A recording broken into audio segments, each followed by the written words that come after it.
संध्या जी भूख से परेशान थी। सुबह से बहू ने उन्हें कुछ भी खाने के लिए नहीं दिया था, क्योंकि नाश्ते में उसने मूली के पराठे बनाए थे और सारे पराठे खत्म हो चुके थे। इसलिए अब संध्या जी दोपहर के खाने का इंतजार कर रही थी, लेकिन बहू ने सुबह नाश्ता ज्यादा कर लिया था, इसलिए वो दोपहर का खाना बना ही नहीं रही थी। आखिरकार भूख से परेशान संध्या जी बहू के पास पहुंची और कहने लगी, बहू मुझे भूख लगी है, कुछ खाने के लिए दे दो ना। संध्या जी की बात सुनकर उनकी बहू मेघा मुंह बनाते हुए कहने लगी, आपको कुछ काम काज तो है नहीं, बस दिन भर आपको भूख ही लगती रहती है। देखिए वहाँ टेबल पर भुने चने रखे हैं, वही खाकर पानी पी लीजिए। आज दोपहर में मैं अपनी सहेलियों के साथ बाहर जा रही हूँ, तो खाना तो अब शाम को ही बनेगा। यह सुनकर संध्या जी का चेहरा उतर गया। वह धीरे से बोली, बहू तुम कहो तो मैं ही कुछ बना लेती हूँ। मेघा गुस्से से भड़क उठी और कहने लगी, अब एक आदमी का खाना क्या बनेगा। फिर कुछ सोचते हुए वह रसोई में गई और उसने फ्रिज में देखा कि बची हुई बासी रोटियां रखी हैं। उसने वो रोटियां निकाली और अचार के साथ अपनी सास के सामने एक प्लेट रखते हुए बोली कि लीजिए, ये खा लीजिए। इतना कहकर वो अपना पर्स उठाकर घर से बाहर निकल गई। फ्रिज में रखने के बावजूद रोटियां खराब हो चुकी थी, उनसे बदबू आ रही थी। इसलिए संध्या जी ने गुस्से में आकर वो रोटियां डस्टबिन में फेंक दी। फिर उन्होंने दाल चावल निकाला और अपने लिए गर्मा गर्म खिचड़ी बनाई और धनिया पुदीने की चटनी के साथ उन्होंने खिचड़ी खा ली। फिर सारे बर्तन धोकर उन्होंने वापस रख दिए और रसोई भी साफ कर दी। फिर चुपचाप अपने कमरे में जाकर लेट गई। बहू ने भले ही मना कर दिया था, लेकिन यह घर उनका भी था और वह अपना खाना खुद बना सकती थी, इसलिए गुस्से में आकर उन्होंने भी अपना खाना बनाकर खा लिया था। अगले शाम को वो अपने कमरे में बैठी हुई थी, तभी उनका बेटा अतुल उनके पास आया और कहने लगा, माँ देखो ना, आजकल महंगाई कितनी बढ़ रही है, घर का खर्च चलाना भी मुश्किल होता जा रहा है। ऊपर से बाबूजी की तेरहवीं में भी बहुत खर्च हो गया था। मैं सोच रहा हूँ कि एक कमरा किराए पर चढ़ा देता हूँ, तो घर के खर्चे में थोड़ी मदद मिल जाएगी। संध्या जी धीरे से बोली, बेटा तुम्हें जैसा ठीक लगे वैसा करो। अतुल अपना गला साफ करते हुए कहने लगा, तो माँ आप अपना कमरा खाली कर दो ना और छोटे वाले रूम में शिफ्ट हो जाओ। हम यही कमरा भाड़े पर लगा देते हैं। छोटे वाले कमरे में टॉयलेट बाथरूम नहीं है ना, तो उसे कोई किराए पर लेगा नहीं। संध्या जी हैरान रह गई। वह कहने लगी, लेकिन बेटा वह कमरा थोड़ी ना है, वह तो स्टोर रूम है और मैं वहाँ रहूंगी तो मैं टॉयलेट बाथरूम कैसे जाऊंगी।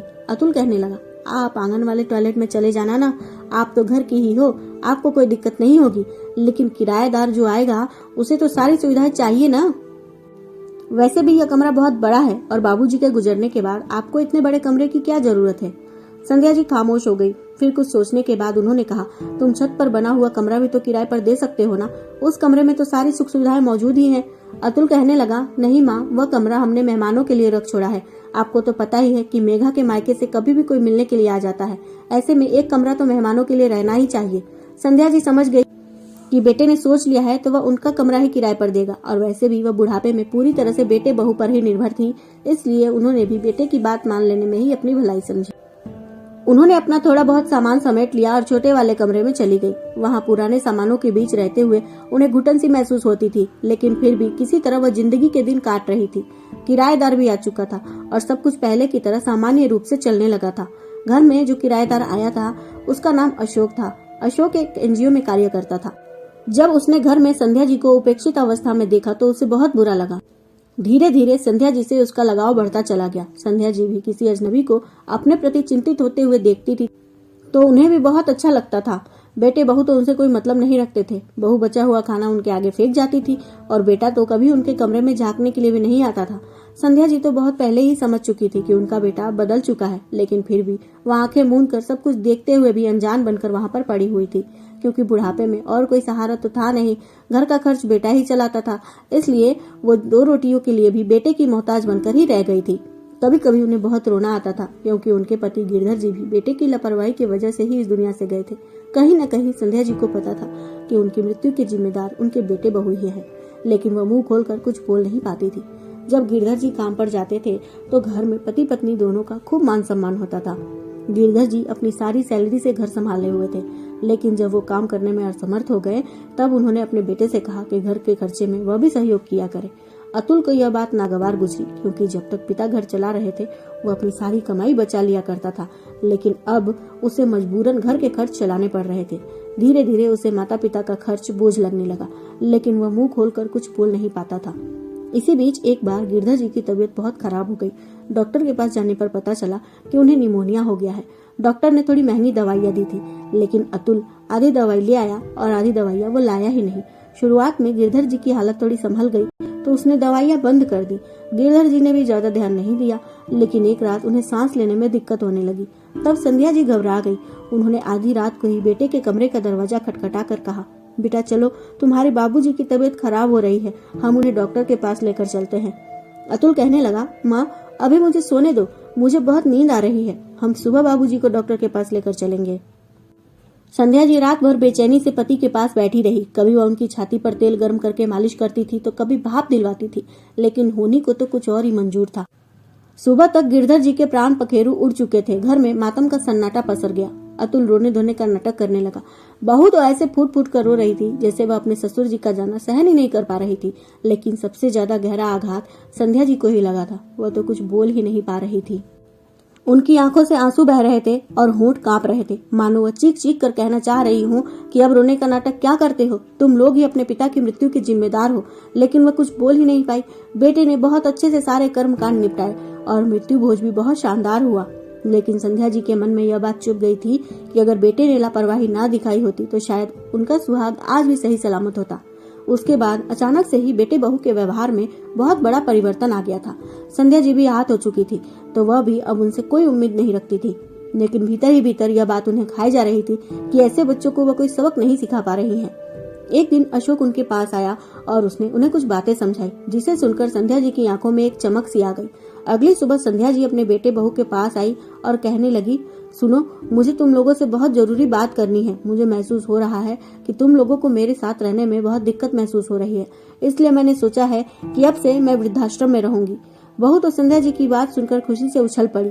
हाँ, बेटे ने माँ के सामने थोड़ा उदास होने का नाटक जरूर किया, मगर अगले ही पल संध्या जी ने एक धमाका करते हुए कहा, अरे बेटा, तुम्हें इतना उदास होने और बहू तुम्हें इतना खुश होने की जरूरत नहीं है, पहले मेरी बुरी बात तो सुन लो। संध्या जी की बात सुनकर वो दोनों उनका चेहरा देखने लगे तो संध्या जी ने मुस्कुराते हुए कहा, यह बात सच है कि मैं अब से वृद्धाश्रम में रहूंगी, लेकिन मैं इस घर से कहीं नहीं जाऊंगी, क्योंकि मैं इस घर को ही वृद्धाश्रम में परिवर्तित कर रही हूँ। अब यहाँ तुम लोग जैसे नालायक बच्चे नहीं, बल्कि मुझ जैसे सताए हुए बुजुर्ग रहेंगे, और यह मेरा आखिरी फैसला है। यह सुनकर अतुल के तो होश ही उड़ गए। मेघा भी हैरानी से अपने पति की ओर देखने लगी। उन लोगों ने तो सोचा था कि अब संध्या जी घर छोड़कर जा रही हैं तो सुकून से इस घर में वह लोग रहेंगे। अब उन्हें किसी बुजुर्ग की जिम्मेदारी नहीं उठानी पड़ेगी, किसी बीमार की सेवा नहीं करनी पड़ेगी। लेकिन यहाँ तो संध्या जी ने पासा ही पलट कर रख दिया था।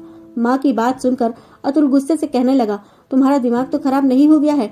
इस घर पर मेरा अधिकार है, तुम इस घर को वृद्धाश्रम कैसे बना सकती हो? संध्या जी गुस्से में बोली, घर मेरे नाम पर है, फिर भी तुम लोगों ने मुझे कितना परेशान किया।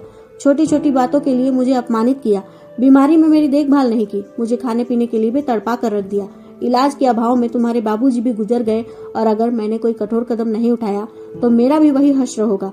इसलिए मैंने सोच लिया है कि बच्चों के झूठे मोह से निकलकर अब मुझे भी खुद के बारे में सोचना होगा। अतुल गिड़गिड़ाते हुए कहने लगा, माँ हमें माफ कर दो, आगे से हम आपका पूरा ध्यान रखेंगे, आपकी सेवा भी करेंगे और आपके साथ अच्छा व्यवहार भी करेंगे, लेकिन प्लीज आप इस घर को वृद्धाश्रम मत बनाओ। अरे जरा सोचो ना, मेरा क्या होगा, मेरे बच्चों का क्या होगा? संध्या जी गंभीर आवाज में बोली, मैंने और तुम्हारे बाबूजी ने तुम्हारी परवरिश करके तुम्हें इस लायक बना दिया है कि तुम अपना और अपने परिवार का ध्यान रख सको। जब मैं ही तुम्हारे परिवार का हिस्सा नहीं रह गई तो फिर मैं तुम्हारे बारे में कैसे सोचूं? तुम अपने परिवार का खुद ही देख लो, बाकी तुम्हें मेरी चिंता करने की जरूरत नहीं है। और जितनी जल्दी हो सके यह घर छोड़कर चले जाओ, क्योंकि अब इस घर में नए सदस्य आने वाले हैं। न कहकर वो अपने कमरे में चली गई और अतुल और मेघा स्तब्ध से खड़े रह गए। वो बहुत चालाकी से माँ का ध्यान रखने से बच रहे थे। कुछ रुपए बचाने के चक्कर में वो बीमार पड़ने पर माँ का इलाज भी नहीं करवाते थे, लेकिन आज संध्या जी ने ऐसा फैसला लेकर उन्हें मुंह तोड़ जवाब दे ही दिया था। महीने भर के अंदर ही अतुल और मेघा घर छोड़कर चले गए थे और संध्या जी ने अपने घर में अपने जैसे सताए हुए लोगों को आश्रय देकर यह साबित कर दिया था कि आजकल के जमाने में अगर बच्चे बुजुर्गों के साथ गलत व्यवहार करेंगे तो बुजुर्ग भी कठोर निर्णय लेने में सक्षम है। अशोक की मदद से वो वृद्धाश्रम सुचारू रूप से सिर उठाए खड़ा था।